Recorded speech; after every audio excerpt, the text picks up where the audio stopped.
Hey guys, welcome to Short Note Classes. I am your Mohammadaashiq.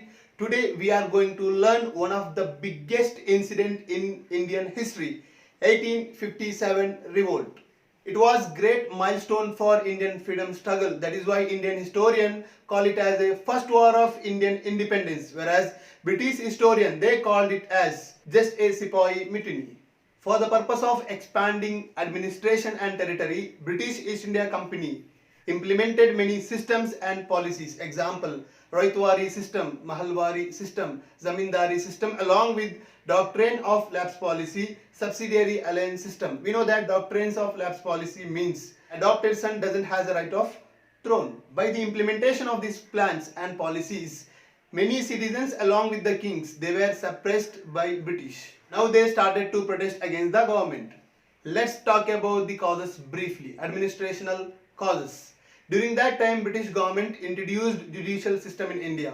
Fauzdari Adalat, Diwani Adalat as like criminal and civil court.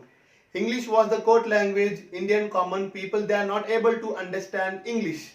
And also there was a discrimination between Indian as well as European on judgment. These are the main administrational causes for the revolt.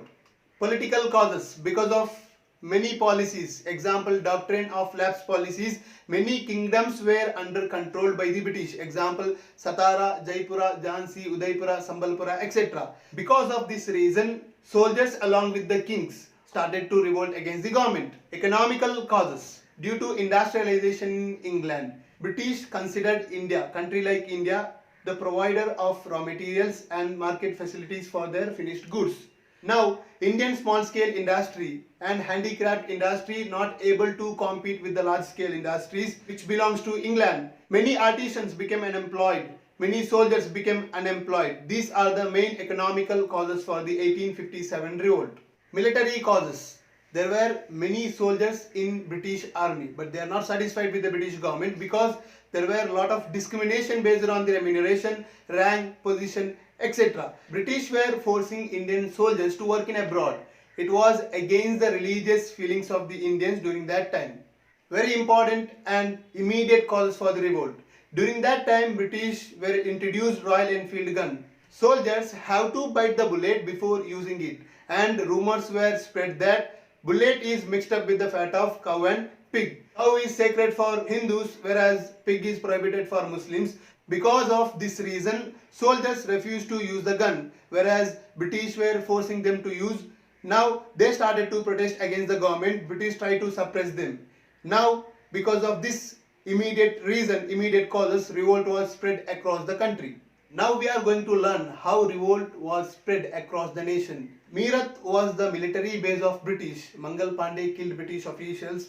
By the beginning of Mangal Pandey, revolt was spread across the nation. Soldiers went to New Delhi and met with Mughal Emperor Zafar Shah. They declared Zafar Shah as the real emperor of the nation. Now the soldiers started or spread the revolt across the nation with the leadership of Zafar Shah. Because of many reasons, revolt was failed, but it generated fear in the minds of British. Guys, you can get the question, why revolt was failed? What are the reasons for the failure of revolt? There are a lot of reasons.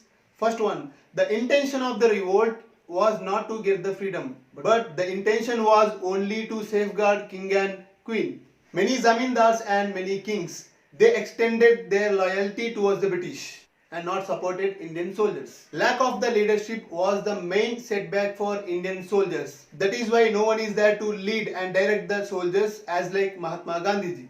As a part of this revolt, soldiers started to destroy public property. Now they lost the support of public. These are the main reasons for failure of the revolt. You can get the question, what are the effect of the revolt? What are the impact of the revolt? And what are the result of the revolt? Along with explain about the 1858 Queen's Declaration. Here question is 4 but answer is only 1. And the answer is, in 1858 Queen's Declaration, it was mentioned that administration of British East India Company was ended and it was handed over to the British Queen. Then after, India was ruled by British Queen. All the agreement was signed by the British East India Company and Indian kings are to be accepted. To overcome the causes of administration, British were ensured that equality before law. In Queen's Declaration, British government ensures that we are not going to interfere any religious matters of the Indians. British government ensures that dominion status for the Indian people. That means we are going to provide good government, good administration. No more annexation, that means no more conquer. So British ensure that we will not going to conquer further. So we are administrating the place which were conquered by us earlier. Now British government came to know that without the support of Indians we are not able to rule further. That is why they enacted Queen's Declaration in 1858. Guys, you can expect 6 to 9 marks question from this chapter. And thank you for watching my video. Don't forget to like and share my video. Thank you.